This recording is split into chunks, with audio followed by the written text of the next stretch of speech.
प्यारे बच्चों, अस्सलाम वालेकुम। मैं आपकी teacher Abda Parveen, school GPS Tangdar, class second primary, subject Urdu.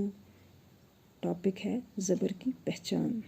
तो आज आप बच्चों आपको क्या पढ़ा रहे हैं, ज़बर की पहचान। ये जो ऊपर लिखा गया है ज़बर, अलफ के ऊपर ज़बर है और आगे बे है।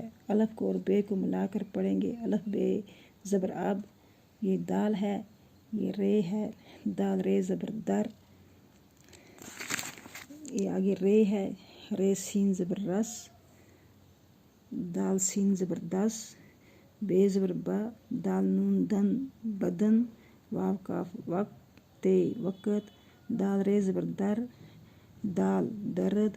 गाफ रे ज़बर गर, दाल गरद। बे रे ज़बर बर, ते नून तन बर्तन। गाफ रे ज़बर गर, दाल नून दन गर्दन। बे रे ज़बर बर, कीफ ते ज़बर कत बरकत। हे रे ज़बर हर, कीफ ते ज़बर कत हरकत। अब क्या लिखा है यहाँ पे, अब, दर, रस, दस, बदन, वक़्त, दर्द, गरद, बर्तन, गर्दन, बरकत, हरकत। आज का सबक इतना ही है। कल इंशाअल्लाह आपको ज़ेर की पहचान दिखाएंगे। आज क्या दिखाया मैंने आपको, ज़बर की पहचान।